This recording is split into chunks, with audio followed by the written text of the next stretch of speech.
Hace unos años vi una noticia por internet que la verdad me llamó mucho la atención y me llamó a la reflexión. La noticia decía: después de un año, la comunidad de Villa La Angostura, en la provincia de Neuquén, se juntaba a festejar el aniversario de la erupción del volcán. Claro, yo digo, ustedes vieron cómo son los medios de comunicación, cuando hay fenómenos así, eventos de la naturaleza, los primeros 4 o 5 días son explosiones, es un mundo nuevo, hay gente que la padece muy mal. Nosotros, por ahí los que vivimos en la costa, también sufrimos algo de esos acontecimientos, pero no tanto como la gente que vivía ahí. Entonces, claro, cuando yo veo esa noticia, realmente con este desfasaje de tiempo me llama mucho la atención. Entonces me pongo a investigar un poco más. Y bueno, resulta que verdaderamente la gente la pasó muy mal. Ustedes saben que la emanación de ceniza fue mucha, en un lugar donde vivía del turismo la gente, entonces fue una temporada perdida. Encima tampoco las viviendas están preparadas, la ceniza es algo que con el tiempo se hace densa también. Bueno, un montón de inconvenientes, y bueno, a partir de ahí la gente tuvo diversas reacciones, ¿no?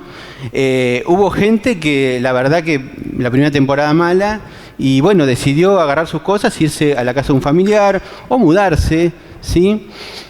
Pero hubo otra gente que empezó a salir afuera, empezó a ayudar al vecino, empezó a juntarse y a hacer reuniones para ver qué pasaba con el tema, y monitoreándolo y demás. Y en el transcurso de los meses la situación fue mejorando, ¿no? Ahora, pasó un año, como decía la noticia, y la gente, ¿qué hizo? Salió a la calle a festejar, digamos, que el fenómeno había aminorado, y por otro lado lo sentían como que realmente era un renacer, ¿no? De hecho, sale la foto ahí en la noticia que hacen un volcán de chocolate, o sea que ni siquiera le tenían rencor al suceso que les había cambiado la vida. Ahora, ¿ustedes qué piensan de eso? Esa gente que quedó ahí en ese lugar y en la zona, ¿es la misma gente que antes del suceso? Esa gente que vivió eso y que se ayudó y que, bueno, en este caso fue un hecho, digamos, bueno, de la naturaleza, impensado. No estamos preparados para estos sucesos. Ahora la gente sacó capacidades que ni ellos mismos sabían que tenía. La gente esa de Villa La Angostura puede esperar que venga 1 o 1000 sucesos iguales, es otra gente, ¿sí? Y esto de alguna forma me hace también sacar a colación este ejemplo, porque bueno, hoy vamos a hablar del emprender colectivo, y no solamente pienso en la gente que pudo festejar y que puso revalorizar ese hecho, sino también en la gente que se fue y que no pudo aguantar. Porque yo pensaba, si ese fenómeno seguía, ¿no? Duraba durante varios meses más o varios años más, ¿iba la gente a aguantar? ¿No? Nosotros, si hubiésemos estado ahí, ¿hubiésemos aguantado? ¿Sí? Cuando nosotros se nos enfrenta una situación así impensada, cuando tenemos que tomar decisiones, ¿tomamos las decisiones pensando en nuestras iniciativas, en nuestros proyectos, en nuestros sueños? ¿O es que la vida moderna, que nos da obligaciones, nos da responsabilidades, nos da rutinas, nos hace que no tengamos tiempo para, o sea, postergamos todo lo propio, ¿no? ¿O es que solamente nos falta dar el primer paso y arrancar? O a veces necesitamos que alguien nos empuje, ¿no? Eso también, a veces un empujoncito. Pero bueno, realmente tenemos que hacernos muchas preguntas. ¿Nos sentimos capaces de emprender algo nuevo? ¿Nos sentimos capaces de enfrentar situaciones como esta? ¿Nos sentimos temerosos? ¿Nos sentimos que nos falta algo? ¿Nos sentimos que por ahí otra persona puede tener ese coraje que nosotros no tenemos? ¿O esa capacidad que a nosotros nos falta? Bueno, por ahí el lado está en esta cuestión de emprender juntos, ¿no? Dar ese primer pasito. Nunca es fácil el primer paso, pero también es importante saber qué nos moviliza, ¿no? ¿Sabemos qué nos motiva? ¿Sabemos cuáles son nuestras metas? ¿Tenemos metas personales, aunque sean pequeñas? Siempre dicen que para aprender a correr, primero hay que aprender a caminar, ¿sí? como recién escuchábamos, es importante primero ponerse metas pequeñas para después ponerse metas más grandes y después dar el primer paso, ¿sí? Hay que clavar bandera, como ahí en la foto, puede ser un viaje, puede ser un proyecto, cualquier tipo de desafío ayuda, ¿sí? Lo importante es que nos hagamos esas preguntas de qué es lo que nos motiva. Y después, más allá de todo lo que tenemos que hacer y esa rutina que no va a cambiar, cuando nosotros hagamos algo propio, algo que sintamos como propio, eso nos va a hacer sentirnos plenos, nos va a hacer sentirnos felices y completos. En esto del emprender colectivo, que tampoco es que hay tanto, o sea, hay mucho por hacer, quiero decir, hay 3 factores fundamentales.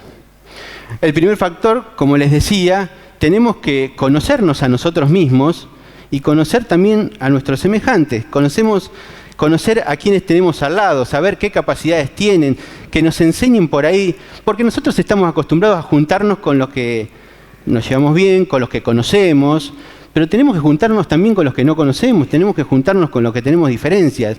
Tenemos que empezar a salir de la queja, del estado permanente de la queja, y empezar a construir a partir justamente de las acciones colaborativas.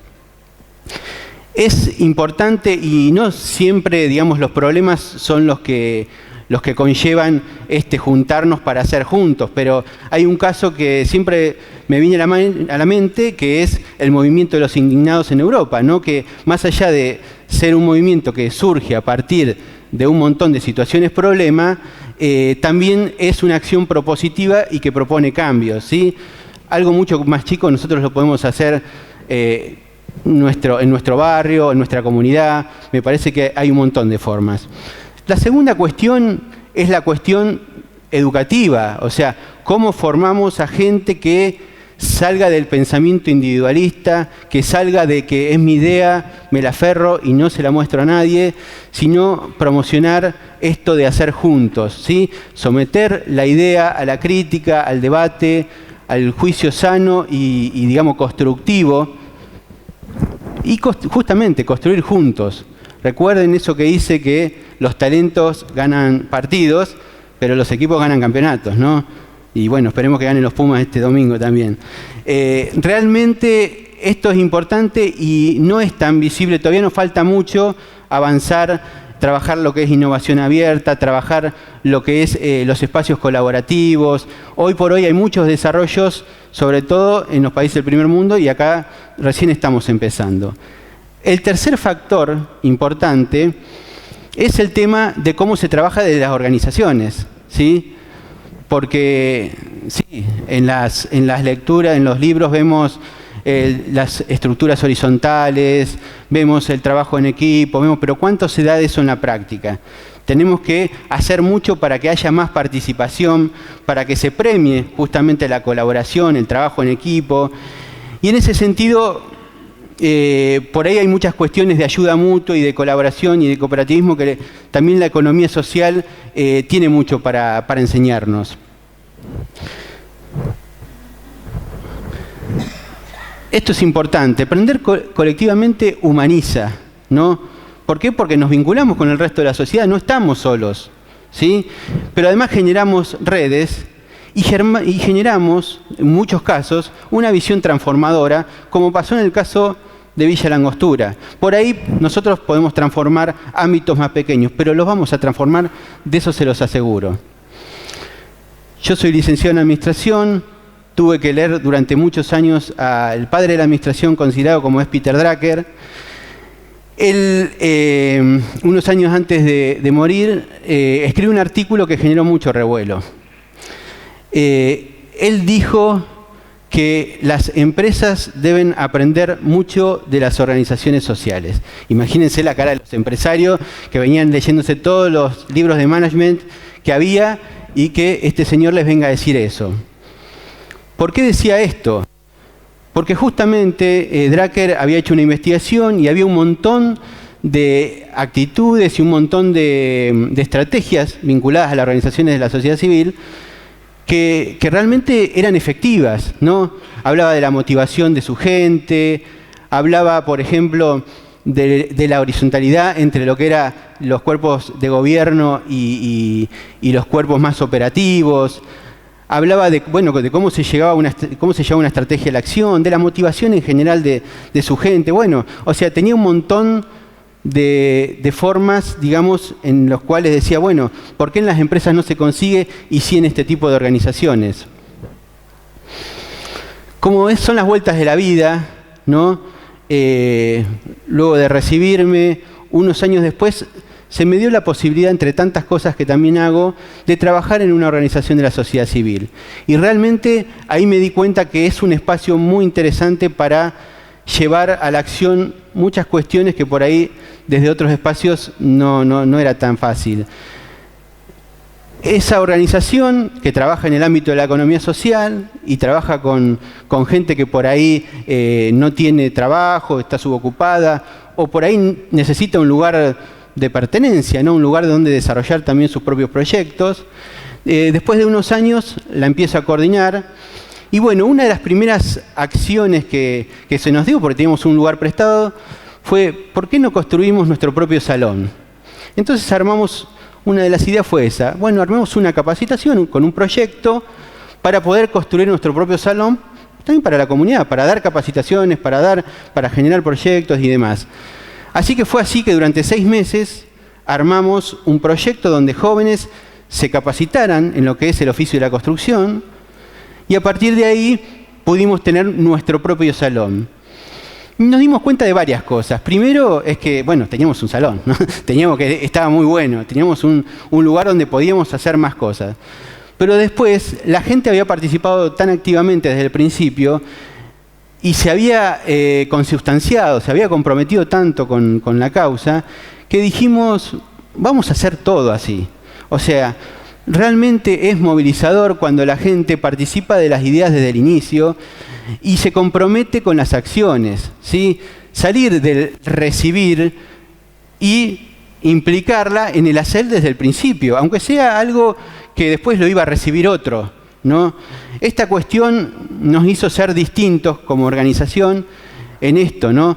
Construimos todo juntos y para todos. Me parece que esa era una de las premisas. Y se consiguió. Ahí vemos en las fotos distintos talleres donde la gente se siente muy partícipe y realmente la semillita que uno pone al principio, ¿sí? Que por ahí uno con cierta capacidad técnica puede hacer un proyecto, pero después las cosas se te van de las manos, en el sentido que florecen un montón de cosas muy distintas e inimaginables, que trascienden el hecho de tener una actividad laboral o un emprendedor nuevo, que es algo buenísimo, pero nosotros hemos tenido testimonios de gente que por ahí estaba encerrada en su casa o que realmente sus vidas en algunos casos no tenían sentido, o sea, han revalorizado su existencia a partir de cualquier acción que puedan llevar en este espacio en particular, que es el que yo conozco, pero en ese sentido, y una de las apuestas de esta charla de hoy es esto. En primer lugar, para mí, una partecita del gen emprendedor está en la fuerza del hacer colectivo. Eso es importante que nos lo llevemos. Después, otra cuestión es que en el conocer al otro vamos a ampliar nuestras capacidades. ¿Por qué? Porque juntos nos vamos a hacer cosas que solo no nos animamos a hacer. Y eso pasa, realmente pasa. Y por último, que en esto de construir juntos, me parece que finalmente estamos haciendo como la gente de Villa La Angostura, estamos transformando nuestra comunidad sin que pase ningún fenómeno de la naturaleza.